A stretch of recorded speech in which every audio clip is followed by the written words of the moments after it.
So London Real has grown dramatically in 8 years, and almost no one in the world knows who you are.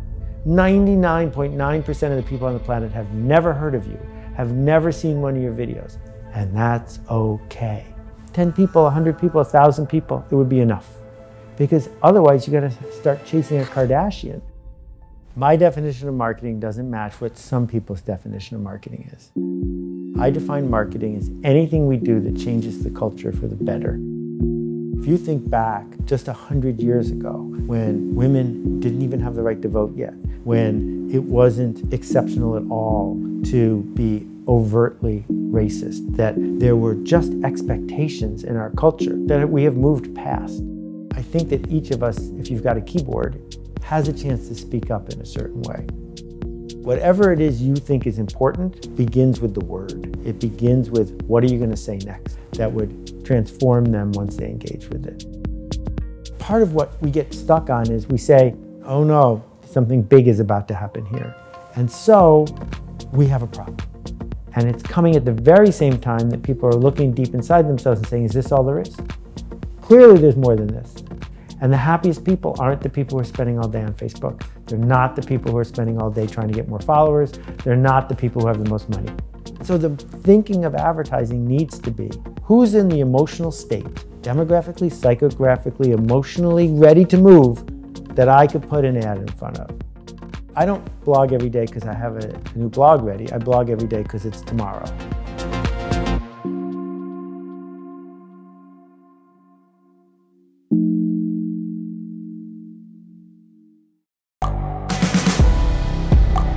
The world is changing. Inspiration is everywhere. It has never been so easy to connect, share, and bring people together. We're learning from others and finding the best in ourselves. Challenging our beliefs. Sharing our vulnerability. Overcoming our fears. Transforming ourselves so we can transform the world. How far can we go? This is London Real. I am Brian Rose. My guest today is...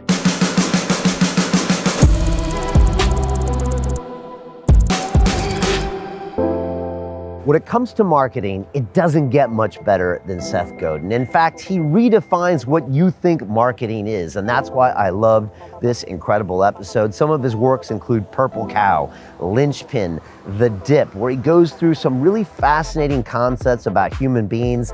The Dip is all about when you first learn something, you get really good at it, and then you start to suck at it, and if you put in the work, then you become the master. Purple Cow is what it says. When you see something that's a purple cow, wow, that is incredible marketing. And we went on and on and on. Seth blogs every day. He says that's more important than training, meditation, any other kind of practice. And he also has a lot to say about what he calls the industrial education complex, that all of us went to school to learn to be a worker bee. And we were not taught to think outside the box. And that's what his book Linchpin is all about. Someone that can go out there and make things happen. That's the kind of person I want to hire. And that's the kind of person you want to learn how to be, as opposed to someone who just takes orders or memorizes things or do what they're told. I love sitting down with Seth. I've been waiting to do this interview for over 3 years, and this man did not disappoint. So much to think about, so much to learn. He's got an incredible podcast, and he's always on the cutting edge of marketing. So get your pen and paper ready, because Seth Godin is about to take you to school. This is London Real. I am Brian Rose. My guest today is Seth Godin, often described as the ultimate entrepreneur for the information age. You've written 19 books on marketing, including Linchpin, The Dip, Purple Cow, Tribes, and This Is Marketing, all worldwide bestsellers.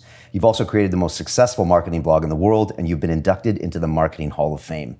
In 2018, you launched Akimbo, a podcast where you share ideas around business, marketing, and culture.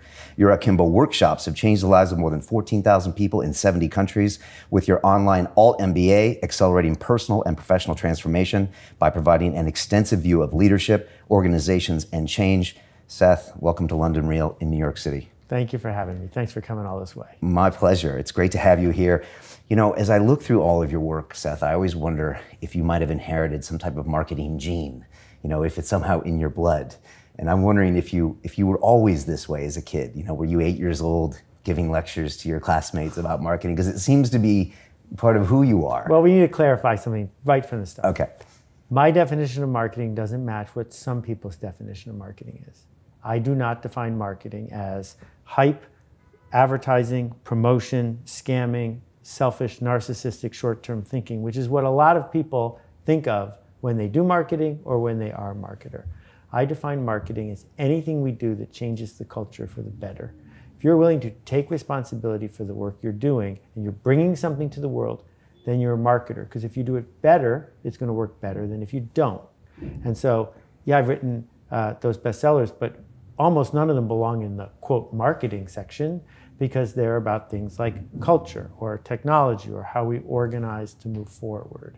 So have I been a marketer my whole life? I think everyone has, but I think that I've been more intentional about it from a really young age. Not because I was born with it, none of us were born able to walk or talk, but because I decided it was important and I practiced it. Okay.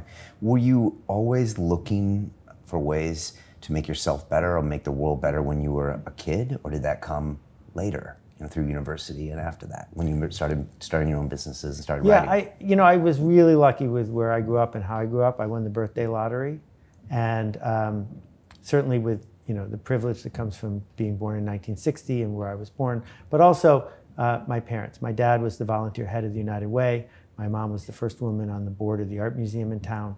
So Buffalo, New York is a little tiny place. Not that big a community of people who are leading.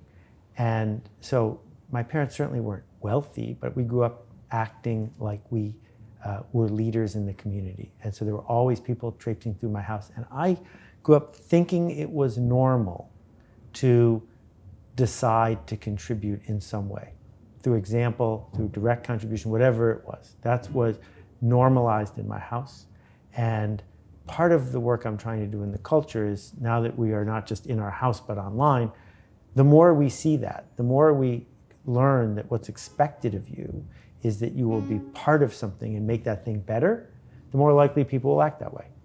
I always watch, you know, the stories of the Kennedys, and it feels like they all knew they had to contribute. I mean, you can, you know, love or hate their politics, but it felt like on that compound, they were always looking at everyone like, what are you going to do for the world? But that is a cultural thing, because not everyone grew up with that expectation. That's right. And it's still a choice, because some people who grew up with that expectation go in the opposite direction. But I think this idea of what we normalize in our culture is so important. If you think back just 100 years ago, when women didn't even have the right to vote yet, when it wasn't exceptional at all to be overtly racist, that there were just expectations in our culture that we have moved past. And the fact is that the world is changing faster than ever, and today is the slowest it's ever going to change again. And that cycle keeps accelerating. The question is, in which direction? And I think that each of us, if you've got a keyboard, if you've got a device that's connected to 1 billion people, has a chance to speak up in a certain way. So I've blogged every day for a lot of days in a row, because it's a privilege. I don't get paid for it. I don't run ads on the blog. But the idea that you can share an idea and say, what do you think of this? Or I assert that, and see how that contributes to the next thing, why wouldn't you? You told me that blogging every day is probably better than meditating every day, cold showers, working out. You said that's probably one of the best things you can do as a personal practice. For anybody. I think that's true. I think everyone should blog every day, even if you do it under another name. Like, I get that some people don't want to reveal their own self in this way. So great, do it under a pseudonym. Well, it depends. I mean, we live in a world where people can show up uninvited in your email box. You don't have to welcome them into your email box. That's fine. But the act, you know, I don't blog every day because I have a new blog ready. I blog every day because it's tomorrow. And that idea that there's going to be something from me tomorrow on the blog challenges me today to think about what's the smartest, biggest, most generous contribution I can make tomorrow. And that pattern continues. And part of what we get stuck on is we say, I don't feel like doing X, Y, or Z, so I don't do it. But the opposite is the way that habits are created. If you do something every day, then you will come to feel like doing it. So don't wait until you feel inspired or creative. That never works. I've never seen that works. From anybody, right? It's all about discipline. Yeah. And what about people that say they have writer's block when they go to do that block? Yeah, I'm notorious for saying there's absolutely no such thing as writer's block. I mean, there's plenty of evidence to show that it was invented in the 1900s, that before then, there wasn't even a term. And it came about partly because Percy Shelley wrote a poem, short essay, that said, how dare anyone think they could be a poet? That the only way you could become a poet is be touched by the muse. If you haven't been touched by the muse, you're out of luck. Don't even try. And that got taken up by people who felt comfortable having writer's block. But then it became a term because suddenly writing could get you to be Ernest Hemingway. And you stare into the sunshine of that, and you blink, you walk away. I'm just not in the mood, I don't have anything to say. But when I talk to people who say I don't have anything to say, when I talk to people who say they have writer's block, I say, show me your bad writing. Show me the stuff you've written that's no good. They don't have any. Right. I say, if you show me enough bad writing, I guarantee you some good writing will slip through. You can't help it. It will slip through. My friend Isaac Asimov wrote 400 books, published them in the old days when it was hard to publish that many books. And I said to him, how do you do this? And he said, every morning I get up and I go to the typewriter, and from 6:30 to noon I type. And it doesn't matter what I type. I just have to keep typing. And what happened was his brain realized he was going to type anyway. You might as well type something good. I've been told that writer's block is when you put too much emphasis on what you're about to create, as if it matters more than it does, and that stops you from doing it because you're worried about the judgment or how it's going to be, and you should just stop that and just write. Yeah, I think that's an interesting way to go at a similar idea, which is that no one gets talker's block. No one gets walker's block. That if you are physically fit, you can do those things. But when it comes time to put it in print, you're saying, oh no, something big is about to happen here. And I guess what we're both saying is this discipline of going through the work of doing it. And when I say writing, I don't mean writing. I mean leading, connecting, inspiring. Whatever it is you think is important begins with the word. It begins with, what are you going to say next? How are you going to bring this digital idea, even if you're speaking it, it's still digital, it's letters, to the next person so that it makes a difference to them.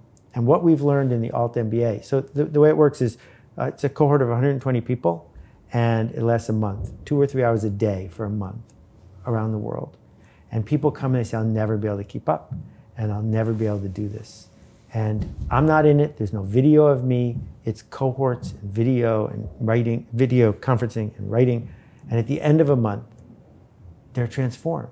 Because if you write that much for a month, if you give and get that kind of feedback, you can't bluff anymore. Because now you know you can do it because you did it. Right. Does a vlog count instead of a blog? Like, can you put the camera on yourself and talk to camera for 5 minutes knowing you're going to have to publish it? Would that I think it does, qualify? as long as you aren't talking about what you had for dinner. Okay. Right? I think that there's this vanity thing that goes on the internet that doesn't help anybody. And it's this faux authenticity of eavesdropping on somebody else's life. And that's a fine way to entertain. I don't think it's productive, but it works for entertainment purposes, but that's not scary. It's not scary to say, here I am walking my dog, ha, ha, ha. If it doesn't feel scary, then you haven't trained. You haven't moved forward. Okay. So that writing could be a blog, or it could be some type of leadership, or writing a proposal to someone, but get and write something, which means you're creating something, which could be judged, which means also it could be great. Exactly. And it could change the world and help other people. Exactly. Which I know one of the people you looked up to was Zig Ziglar, who said, I'm probably going to totally bludgeon this, but if you want to have a meaningful life, make life meaningful for other people. Is that right? I even like that better than what Zig said. Okay. I like that a lot better. Zig said, you can get anything in life you want if you'll help enough other people get what they want. And my challenge with that is the quid pro quo part, right? That because he came from a sales background, implied in that is, well, I'm your insurance broker, and if I help you get a golf game, you'll buy insurance from me. And that doesn't work for me. And so I've truncated it too. You can get everything in life you want if you'll just help enough other people. Right. Period. Period. Right? That's enough. Just the privilege of being of service. And I like the fact that you added meaning to it. It's really good. Well, because it can't have a contingency, otherwise it taints Right. the original product. Exactly. You have to literally be willing to selflessly give, not expecting anything back, no payment, no congratulations even, just give it. And that's when it becomes its best form, I think. Right, exactly. With all the people connected in the world that can blog or create, do you feel optimistic about what we're going, or is it look harder these days because there's also an equal number of messages that are, vanity and narcissistic? How do you feel right now about the world? Well, there are really big discussions to have about, what's the mean temperature of the ocean, and I think almost everybody is minimizing the impact it's going to have when 1 billion people lose their homes. But that wasn't your question. The idea of the media ecosystem and all the noise that's out there, and what happens when you give everyone a microphone. Steve Martin famously said that half the people are below average, and it doesn't matter what you're measuring, they are. And the idea that we used to have a gatekeeper for who got a microphone was good and bad. It was bad because it silenced voices we needed to hear, but it was good because it also kept microphones away from people who wanted to tear things down. When I think about what is on offer from the social media networks, it's really important to decode this. You are not their customer. You are their product. You did not pay them to use Twitter or Facebook. They are selling you to someone else. So they've created a regime where they make us feel bad all day long. And the only way to feel less bad is to click something. That's the cycle that they've built. And the problem with that cycle and the easily measured number of how many followers you have is it pushes people to be prurient, pushes people to be angry, it pushes people to tear folks down, because that's what sells. If it bleeds, it leads, right? But it doesn't build a culture that we're proud of.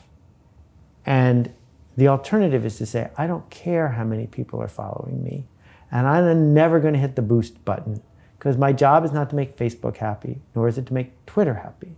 My job is to create a body of work that I'm proud of. And if we can embrace the idea of a smallest viable audience, not the biggest possible audience, but what's the audience that could sustain you?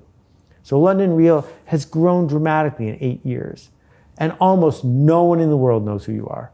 99.9% of the people on the planet have never heard of you, have never seen one of your videos, and that's okay. And getting comfortable with that is the foundation we need to do our work. Because otherwise you gotta start chasing a Kardashian.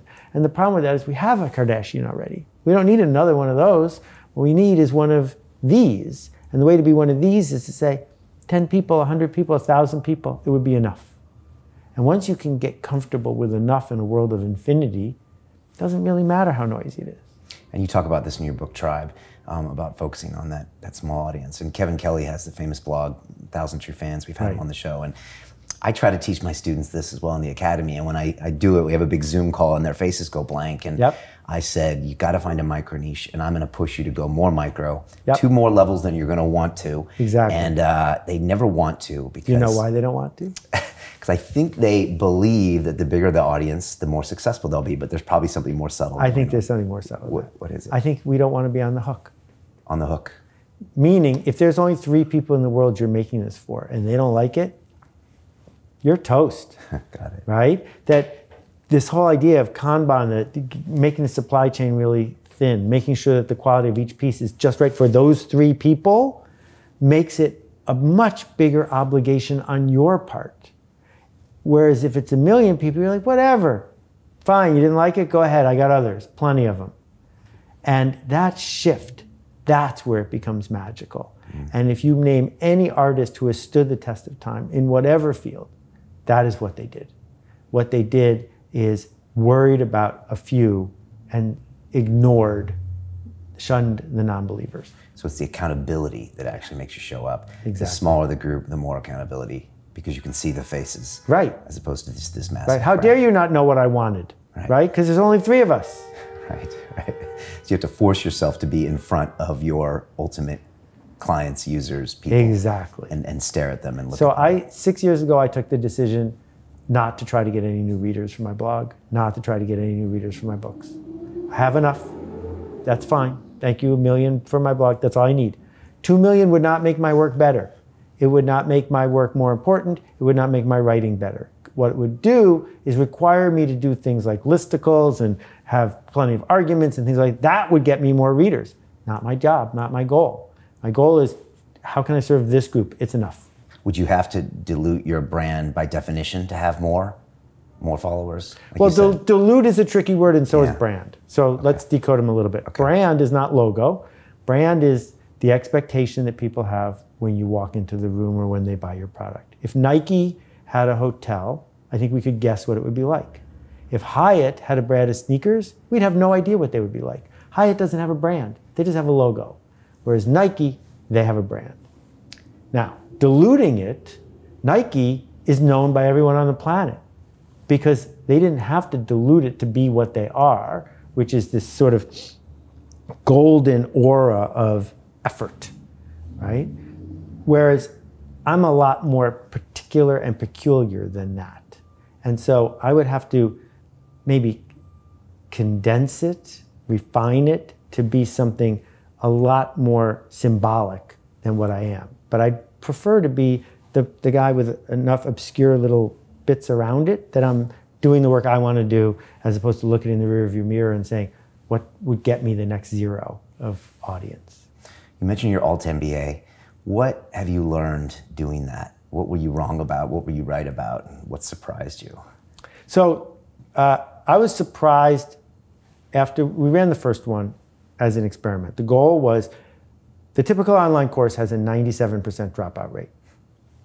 And I said, if this is the future of learning, that's not going to be acceptable. What would I change to fix that? And I did the opposite of every other online course in like 6 different areas. Like no video of me, and you have to apply to get in, and it's not free, and this and that. And we have a 97% completion rate and a 3% dropout rate, which is really great. So after the first one, which was an experiment, I said, I'm really surprised. I got a lot of these pieces right. We should do it again. And now we're on our 38th session because it's working. The thing that has surprised me by far is how people talk themselves out of applying to it. That the logic and the rationale and the excuses, they run so deep. Because if you go to Harvard Business School or Stanford, where I went, you can tell everybody what you did. And it costs $250,000 in tuition and opportunity cost, and it's worth it because you get to tell other people what you did. And that's really what you're buying. And this, which costs 1/60th the amount of money, it's hard to tell other people because we intentionally made it hard to talk about. What exactly is it? Where's the curriculum? Where's all the proof? Where's the accreditation? We don't have any of those things. And because it's hard to talk about, you have to talk about it to yourself. And in that moment, you feel on the hook and you feel insufficiency. And that runs super deep with people. How do we get folks to trust themselves? And this is something you deal with all the time, which is, it's not about more tactics. That the internet has become this sort of laundry list of, oh yeah, I read that blog post, only a paragraph of it, and I did this, and so why aren't I already successful? We have all the tactics we need. People have access to way more of this information than ever before, and yet we're not creating better work because it was never important to know that stuff. What was important is to believe that you have something to contribute. Right, and to get someone to walk into that fearful moment. Correct. And these days, at a distance, without a personal meeting. Have you found ways of getting people to do that? Because, I mean, that's the essence of what I do in my academy. I often say I have many guises of courses, public speaking, broadcasting, business. But at the end of the day, I push people into their fears to realize they're stronger than they are, and they have a voice, and they walk out with confidence. Right. So the marketer in me, who started to learn marketing from Jay Levinson and all the rest of my heroes years and years and years ago, wants there to be a top-down funnel. And in fact, there isn't. That the stuff I wrote about 10 books ago is the answer, which is the only way we're going to get more students is if our students get us more students. That it's the peer-to-peer connection in a low-trust world that leads culture to change. You don't change culture with the Super Bowl. Whether it's a Super Bowl ad or a Super Bowl halftime show, it has no impact whatsoever. But if one person in your neighborhood is driving a Tesla, the chances that their next door neighbor are going to think about driving a Tesla go up by a factor of 100, peer to peer. So all we do, and we have a tiny team, 7 or 8 people plus 100 coaches around the world, all we do is say, this group of 120 people, how much can we help them? How can we transform them? Because if we do, they will tell the others. It's this slow, organic thing that is way more frustrating than raising $100 million and blowing it on Super Bowl ads. But it's actually how you change the culture. Make a great product, deliver wow, and then wait for them to tell other people. And they will only tell other people if it helps them. They will not tell other people because it helps you. And that's a really big transformation. So the fax machine. The first person who had a fax, what did they do with it? Because you can't send a fax to yourself because you'll get a busy signal. What you have to do is tell everyone you know to go get a fax machine, because then your life will be better. You don't do it to help Rico or Canon. You do it because your life is better if other people you work with have a fax or an email account or whatever it is.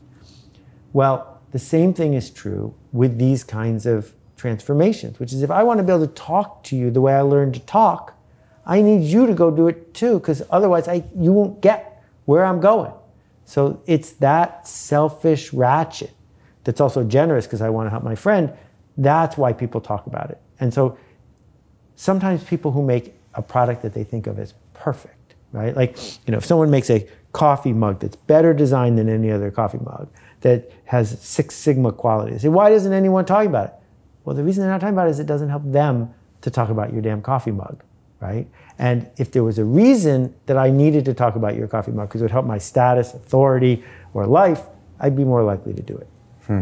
And so you're all MBA, ideally it's someone in a business that takes it and then says, wow, if my colleagues only could think this way, we could get a lot more done. Or is it also if my wife could think this way? Or like, how does that spread in the ideal world for you? So the range has been a 16-year-old young woman, a 78-year-old woman from the Isle of Man, people who are poets and run nonprofits, people who work at Amazon, Microsoft, Chobani,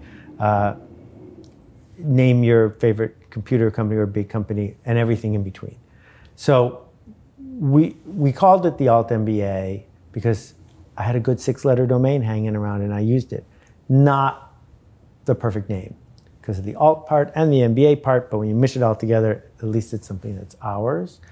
But we don't teach anything you learn in an Alt MBA. That's in an MBA. That's the point.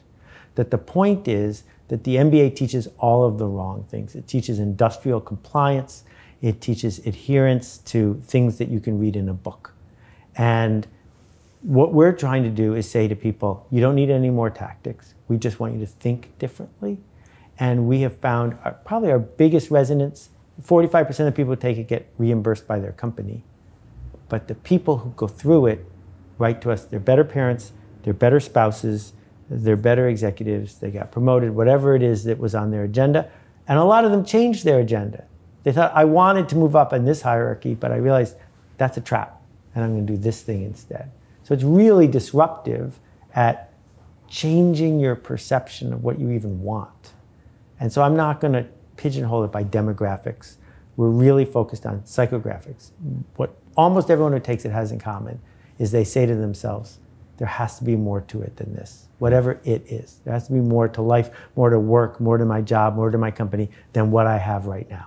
If that's what you feel inside, this is for you. If you don't feel that way, I can't help you. But a lot of people are feeling that way. I think so. And maybe that comes from the industrial education complex and the television education industrial complex, which I want to talk about. You went to Stanford for an MBA. Right. What did you get from that? What did you not get from that? So because you road tested one of the best. Yeah, I was the 2nd or 3rd youngest person in my class. And the 3rd day that I got there, I was really underwater. Not because I couldn't do the work, but because my peers weren't hesitant to remind me that I hadn't worked in an investment bank. I hadn't worked at a commercial bank. I hadn't paid the price they had paid. And in order to make themselves feel like that price was worth it, they were making me feel insufficient. And a guy named Chip Conley, who was my age, put I've had him on the show. a little note in my mailbox. Okay. And he did it to 3 other people. And he said, Tuesdays at 7 p.m., we're going to meet in the anthropology department. Would you like to join our little group? And there were 5 of us. We met there every single Tuesday for the first year. And we just brainstormed entrepreneurial ideas. We came up with thousands of them in that room. That was the biggest thing I got out of business school. Being seen by Chip, being part of that circle, realizing that I had something to contribute was magical. And the second thing I got out of business school was the summer job that I got, which I couldn't have gotten without it, and that was in Boston. And the story of that is that I got a job for the summer as the assistant to the president of Activision in California. Fastest growing company in the history of the world, assistant to the president. Activision, gaming company. Yeah. Okay. And they were on a roller coaster ride. It was amazing. And at the last minute, I found out I couldn't stay in California. I had to get back to Boston to be with my family. And so I only had 4 weeks to find a job. And I almost got a job offer from Lotus, the people who invented the PC spreadsheet. I almost got a job at Hayden Software, the people who did Sargon, the chess program.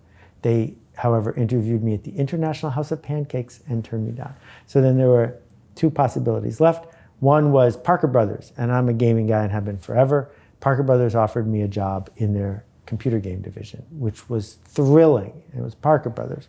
And then I got this job offer from a little tiny company called Spinnaker. I was the 30th person, and they were inventing educational computer games, which didn't exist at the time. And I don't know why I turned down the Parker Brothers job. Something inside of me just said, don't do that. And 2 weeks into the summer, Parker Brothers shut down the entire division and fired every single person. So dodged that bullet. And I get to Spinnaker, and it turns out the chairman who had hired me forgot to tell anyone else in the company that I was coming.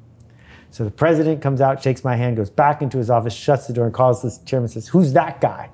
So off to a rough start. But during that summer, I learned how to be a product manager. And at the end of the summer, they took me aside and they said, we have a secret project, but it's going to start right now. Are you willing to go to business school and this at the same time? So I went to class at Stanford on Monday and Tuesday, flew on the red eye, went to work in Boston for Wednesday and Thursday, and then flew back to California. And finally, one of the professors at Stanford took pity on me and just gave me a degree, and I never went back again, which was super nice. But that job changed everything for me. And I think of it almost every day. What did you learn doing that? I learned mostly that there wasn't anyone who was going to teach me to be a marketer or a brand manager or a negotiator or someone who was going to deal with leading a team of engineers.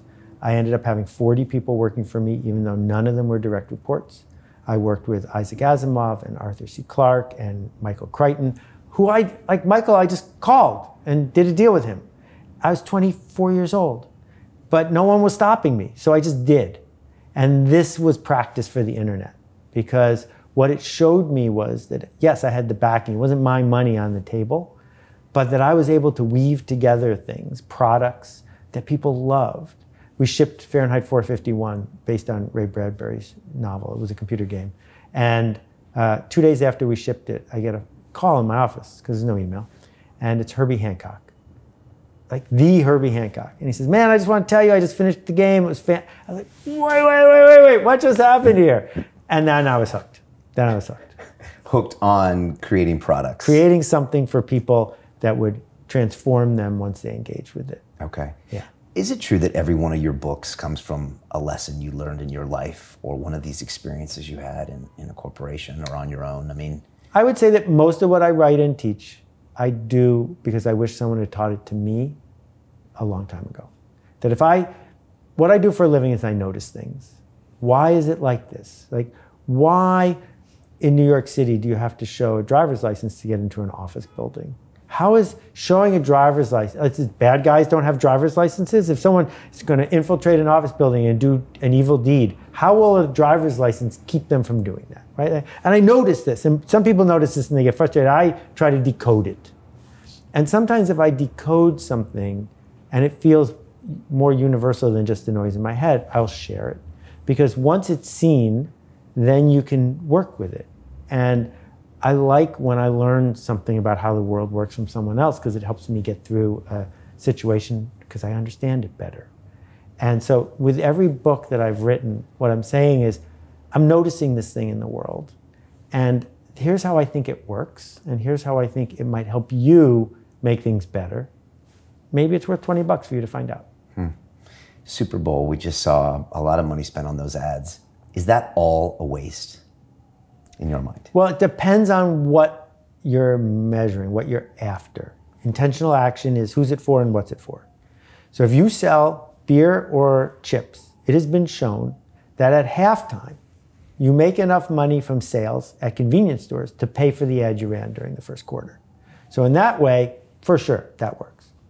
But maybe who it's for is to make people on Wall Street think your company is real. Maybe who it's for is to make the boss know that the CMO's office is doing something. Maybe what it's for is to bring in your best clients to wherever the Super Bowl is being held because you get to have a box. So it's for a lot of things. But if the question is, does it sell more cars or does it sell more anything? The answer is no. And the reason is really simple, which is this. Advertising works better when it's specific. Meaning, advertising cars to people who don't know how to drive is a waste of money. Advertising chips to people who don't eat chips is a waste of money.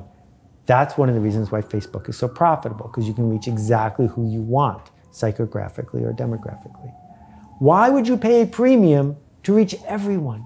You should pay less to reach everyone, because everyone is worth less than someone. And so the thinking of advertising needs to be, who's in the emotional state, demographically, psychographically, emotionally ready to move, that I could put an ad in front of.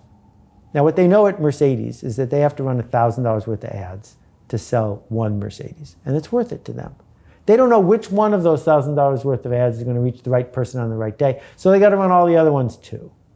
But it doesn't make sense to run Mercedes ads in a country where they don't sell Mercedes, because you're never going to get anyone. So being specific, again, as we said a little while ago, is really scary. Because if you pick your audience and you're wrong, that's on you. The Super Bowl, way less scary. It's not your money. Let's reach everyone. And guess what? We'll get to sit in the box. When you look at the Fortune 500 companies, how many of those get it right when it comes to their marketing, their advertising? You mentioned Mercedes. Right. So Fortune 500 companies are basically nation states. That the people who run them are royalty. They have their own army and air force. They are surrounded by lieutenants, and there's a court and the whole thing. You got to be really incompetent to screw up a Fortune 500 company in the short run.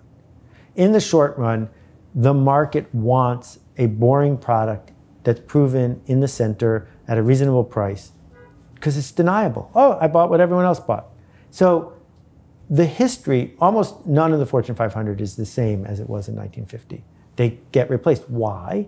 Because they keep doing what they were doing, because that's what they're getting paid to do, until the world changes. It's the Innovators Dilemma? Exactly. This is the Innovators Dilemma. Okay. Clayton, rest in peace. Right. And so then they disappear. But along the way, until recently, that was fine, because you could retire before that happened.